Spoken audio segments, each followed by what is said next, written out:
하나님 말씀 함께 보시겠습니다. 민수기 27장 1절부터 11절 말씀, 그리고 36장 1절부터 9절 말씀입니다. 민수기 27장 말씀부터 제가 읽어드리겠습니다. 요셉의 아들 므낫세 종족들에게 므낫세 현손 마길의 증손 길르앗의 손자 헤벨의 아들 슬로보앗의 딸들이 찾아왔으니 그의 딸들의 이름은 말라와 노아와 호글라와 밀가와 디르사라. 그들이 회막문에서 모세와 제사장 엘라살과 지휘관들과 온 회중 앞에 서서 이르되 우리 아버지가 광야에서 죽었으나 여호와를 거슬러 모인 고라의 무리에 들지 아니하고 자기 죄로 죽었고 아들이 없나이다.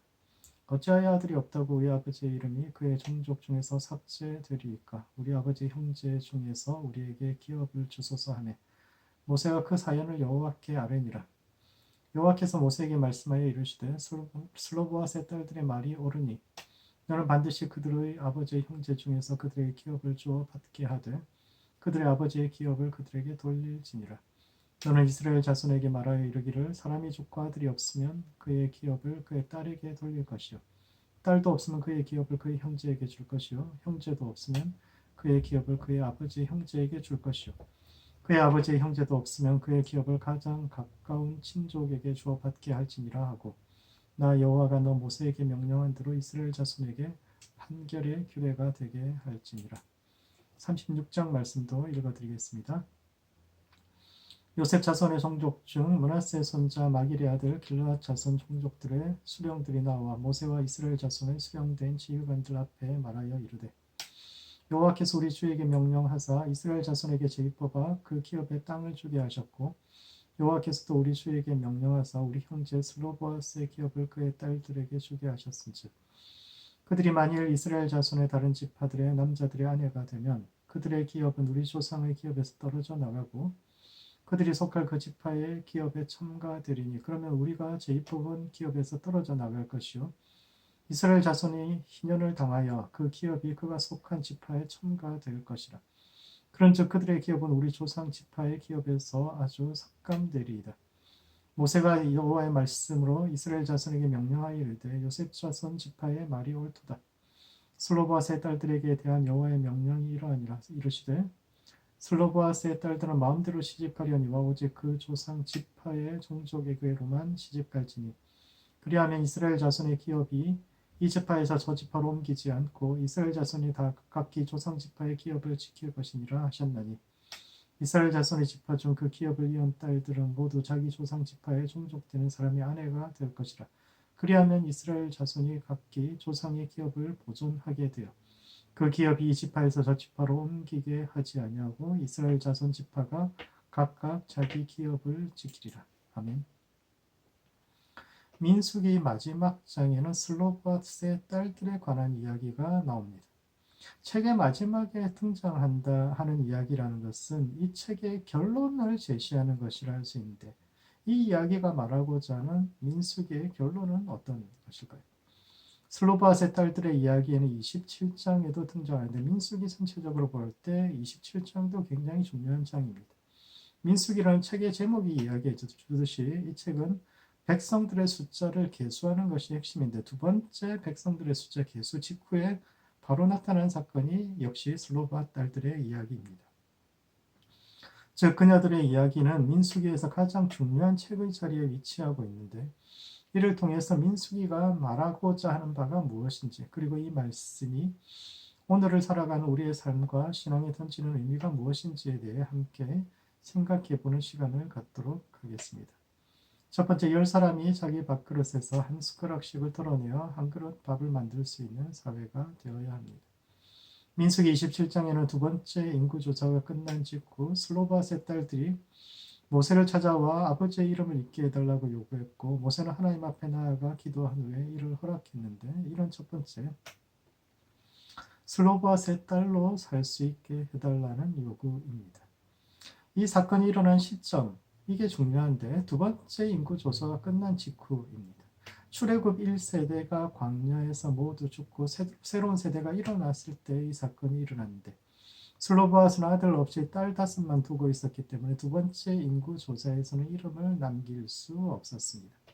당시의 인구조사는 20세 이상으로 전쟁에 나갈 수 있는 성인 남성들만을 대상으로 하고 있었기 때문에 20세 이상의 어린아이들이나 여성들 그리고 노인들은 명부에 이름을 올리지 못했습니다. 예나 지금이나 인구조사라는 것은 그냥 뭐 인구가 얼마나 되나 알아보기 위해 뭐 세어보는 것이 아니라 세금과 군역 등의 준조세를 부과하는 기준이 되기도 하지만 대신에 가나안에 들어갔을 때 땅을 차지할 수 있는 예비 권리증에 이름을 올리는 것이기도 합니다. 약속의 땅에서 한 자락이라도 그 땅을 나누어 받으려면 한 가정에 적어도 한 사람 이상이 전투에 참여해야 되는데 슬로바스의 가정에는 그럴 수 있는 성인 남성이 없었고 따라서 약속의 땅에 들어갔을 때 얻을 수 있는 땅도 없었던 것입니다. 물론 그녀들이 형편이 어려우니까 그녀들을 돕고자 한다면 또 다른 방식도 있을 수 있습니다. 가까운 친척에게 아이들을 입양을 보내거나 국가에서 운영하는 고아원에서 아이들을 수용해서 성인이 될 때까지 돌볼 수 있겠지만 그럴 경우 그녀들은 더 이상 슬로바스의 딸들로 살 수는 없습니다. 누군가에게 입양이 된다면 자신의 과거를 버리고 입양된 가정의 일원으로 살아야 한다는 것인데 이는 성이 바뀌고 이름이 바뀐 채로 과거의 나와 단절하고 새로운 존재로 살아야 한다는 것을 뜻하고 고아로 살아가는 것도 마찬가지입니다.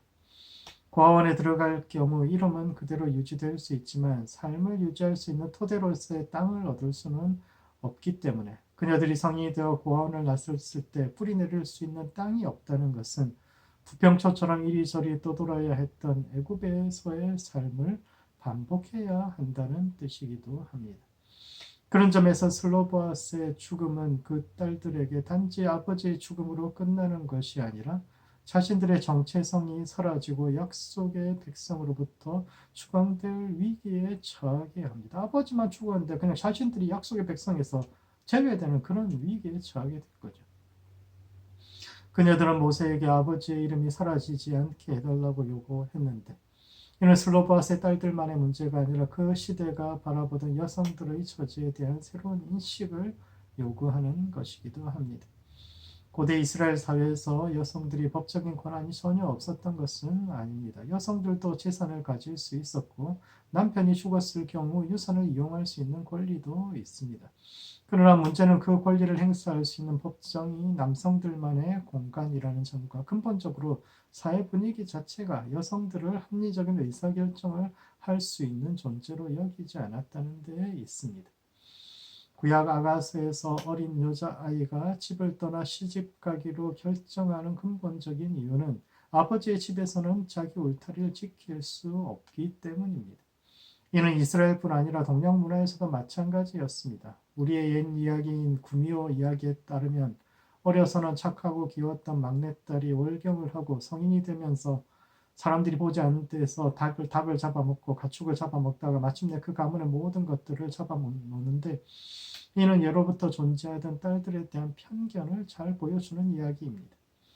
남존여비는 단지 유교만의 가르침이 아니라 그보다 훨씬 오래 전부터 딸들은 앞으로 시집갈 가문의 사람으로 여겨서 자신이 태어난 가정과 가문에서는 늘 이방인이요 타자로서 존재할 수밖에 없었으며 그리하여 교육과 상속 등에 있어서 여러 제한을 받을 수밖에 없었는데 슬로바스의 딸들은 아버지의 이름을 잊게 해달라는 딸들이 우리도 아버지의 이름을 잊게 해달라는 그런 요청을 통해서 근본적으로 여성의 위치에 대해 제고해 줄 것을 요구하고 있습니다. 두 번째, 우리는 모두 한때 나그네였음을 기억해야 합니다. 모세는 이 문제를 가지고 하나님 앞에 나아갔는데 과연 이 문제가 하나님 앞에 들고 가서 특별한 계시를 해결책을 받아야 할 만큼 어려운 문제였을까요? 아들이 없으면 딸들에게 유산을 주어서 가문을 잇게 하는 것이 당연하지 않습니까? 사람은 인종이나 성별, 신분에 상관없이 모두 평등하다는 생각을 가진 현대인들에게는 이 논의 자체가 상식에 맞지 않는 것처럼 보일 수 있습니다. 그러나 문제는 슬로보아스의 딸들이 요구하는 유산이라는 것이 당시에는 존재하지 않았다는 데 있습니다. 그들은 자신들이 아버지의 이름을 잇겠다고 하는데 이는 이스라엘의 명부에 이름이 올라가 약속의 땅에 들어갔을 때 아버지의 이름으로 땅을 얻을 수 있게 해달라는 것입니다. 그런데 문제는 그 땅이 현재 존재하지 않고 앞으로 누군가의 피와 눈물과 땀으로 얻어내야 하는 땅이라는 데 있습니다. 약속의 땅은 공짜가 아니죠. 하나님은 온 땅의 주인이요 각 민족에게 살아갈 땅을 분배해 주시는 분이고 또 이스라엘 백성들에게 가나안 땅을 주셨지만 기존에 그 땅에 살던 민족들은 자신들이 알지도 못하는 신의 음성에 순종해서 순순히 물러나 줄 리가 없습니다. 따라서 이스라엘 백성들이 땅을 차지하기 위해서는 누군가 피를 흘려야 했는데 슬로보아스의 딸들은 피 흘리지 않고 땅을 받겠다는 것이 이는 정의의 원칙을 위배하는 것입니다. 정의라는 것은 두 가지 가치를 저 위에 올려놓았을 때 평형이 유지되어야 하는 것인데 슬로보아스의 딸들의 요구는 그 기준과 정의를 넘어섭니다. 그녀들은 피 흘리지 않고 땅을 요구합니다. 불쌍하니까 도와주면 안 될까요? 아들이 없으니까 딸들에게 아버지 이름을 상속하게 하면 안 될까요? 좋은 주장입니다. 그러나 그녀들의 땅은 그저 생겨나는 것이 아니라 누군가의 희생을 요구하는 것이요. 싸우지 않고 땅을 얻겠다는 것은 정의와 원칙을 깨뜨리는 것입니다. 모세는 정의의 원칙을 따를 것인지 아니면 예외를 인정할 것인지를 두고 하나님 앞에 나아가는데 이 두 가지 가치 중에서 어디에서 균형점을 찾느냐에 따라서 한 집단의 정체성이 결정됩니다. 민수기에서 두 번째 인국예수 직후에 이 사건이 언급되었다는 것 그리고 하나님께서 슬로보아스의 딸들의 요구를 수용했다는 것은 이 공동체의 방향성이 약자들과 함께 가는 데 있다는 것입니다. 세상은 정의와 공평을 요구할 수 있습니다. 각자 자신이 노력한 만큼 일한 만큼 받게 되는 공평한 세상을 요구할 수 있지만 교회는 조금 다른 가치관을 가지고 살아야 합니다. 이스라엘 백성들이 믿는 사람들의 영적 공동체인 교회에 그치지 않고 국가라는 형태를 만들었던 이유는 우리의 믿음과 가치 체계를 가능한 우리가 살아가는 시대에 투영시켜야 한다는 뜻인데 그때 우리도 한때는 나그네여 이방인이었음을 기억하며 그런 사람들을 위해 조금씩 공간을 늘려줄 수 있는 그런 역할을 교회가 또 그리스도인들이 그 각자의 시대에서 해내야 합니다. 그러므로 슬로바스의 딸들을 위해 십시일반할 수 있는 성도들 되시기 바랍니다. 가난한 사람들은 일반적으로 가난한 이유가 있고 변해야 할 부분이 있다고 이야기합니다.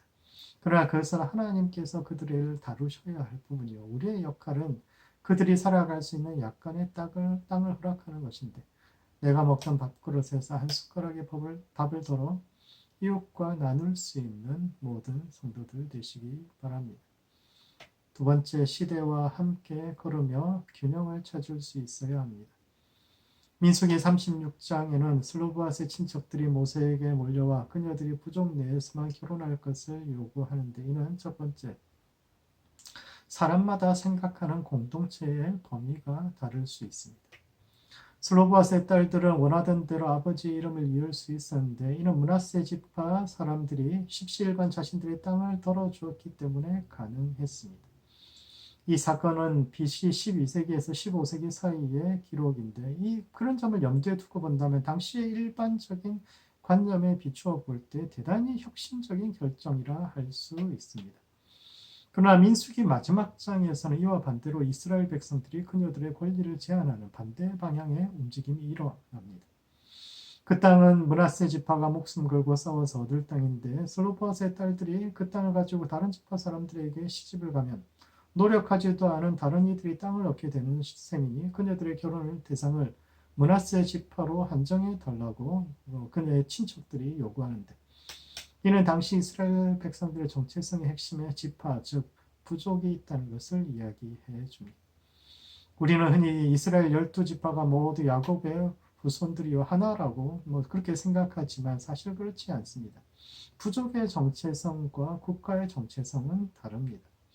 부족은 같은 지역 내에서 오랫동안 함께 살면서 혈연으로, 지연으로 이렇게 저렇게 자연스럽게 형성된 자연적인 공동체라면 국가는 살면서 한 번도 만나보지 못했던 사람들 그리고 한 번도 가보지도 못했고 갈 일도 없는 먼 지역의 사람들까지 하나의 정체성을 갖게 되는 대단히 고차원적인 집단이 국가입니다. 우리 민족의 출발점이 되는 단군 이야기에 따르면 하늘의 아들 환웅이 삼천의 무리를 이끌고 내려와 태백산 신단수에 제단을 쌓고 나라를 열었는데 이는 우리도 결국은 어딘가로부터 흘러내려온 유민 출신이라는 겁니다. 단군이 내세운 이념이 홍익인간, 즉 널리 세상을 이롭게 하는 것이었는데 이는 그들이 떠나온 세상이 널리 이롭지 않은 세상, 즉 소수의 사람들이 자기들끼리만 다 해먹던 그런 세상이라는 뜻이요.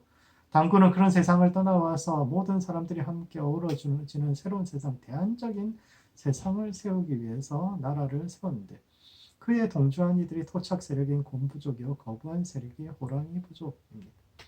곰이 쑥과 마늘을 먹으면서 21일을 지내서 여자가 되어 환웅과 결혼했다는 것은 이주민 세력의 문화 세력이 토착민보다 훨씬 높았다. 사람도 아니었다라는 것은 그 부족의 문화 수준 자체가 굉장히 낮았다라는 뜻이요.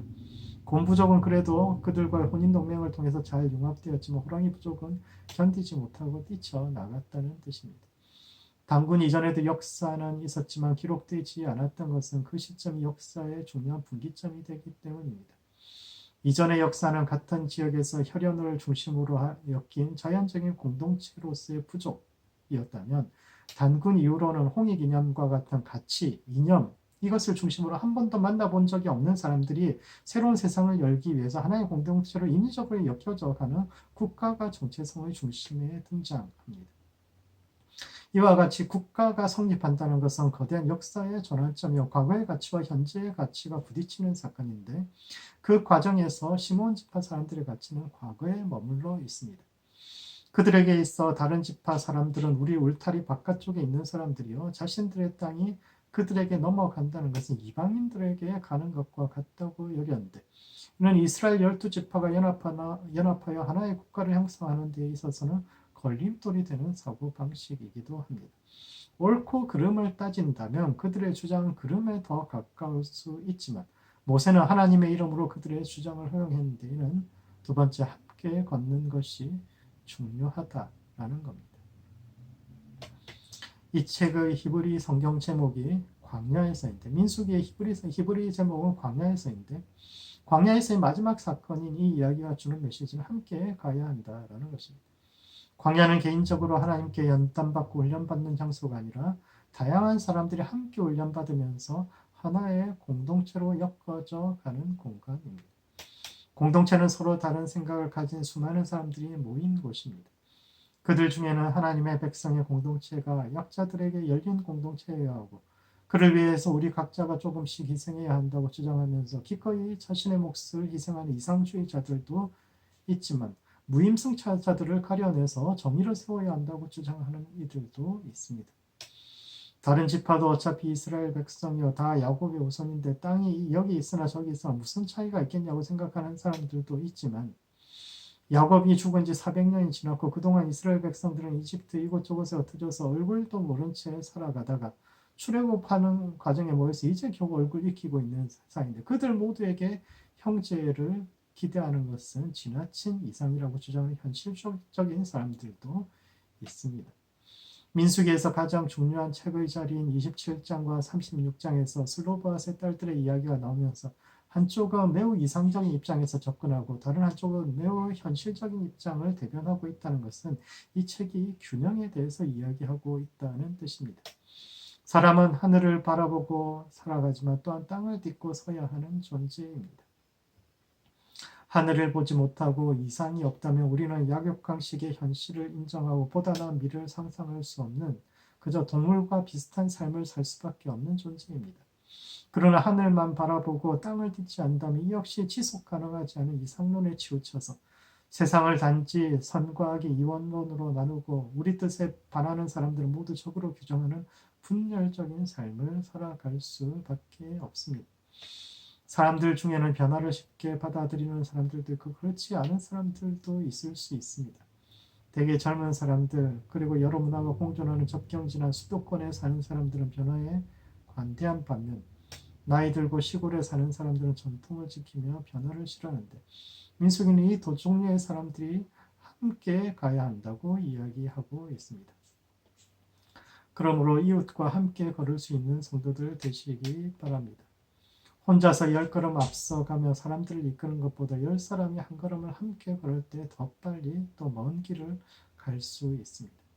흔히 시대를 앞서가며 먼저 깨달은 선각자들은 자신들의 생각을 쫓아오지 못하는 백성들을 어리석다 여기면서 하찮게 보지만 지나고 보면 그 하찮은 백성들의 작은 깨달음이 모여 역사를 변화시키는 것을 볼 수 있는데 홀로 두 걸음 앞서기보다 함께 한 걸음 걸을 수 있는 모든 성도들 되시기 바랍니다. 말씀을 정리하겠습니다.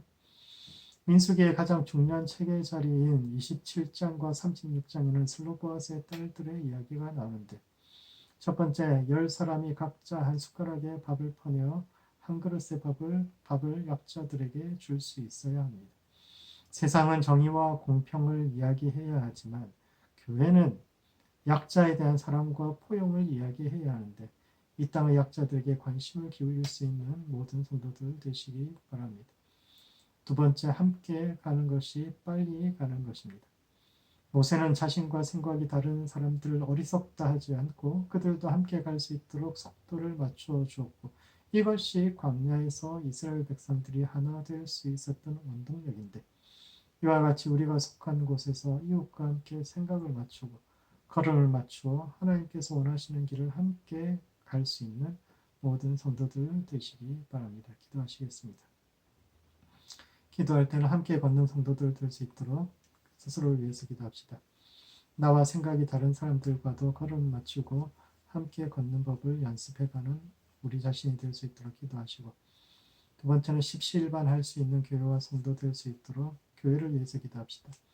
내 밥그릇에 한 숟가락 밥을 퍼서 도움이 필요한 이웃과 나눌 수 있는 교회와 될 수 있도록 이 시대의 교회와 성도들을 위해서 함께 기도하시겠습니다.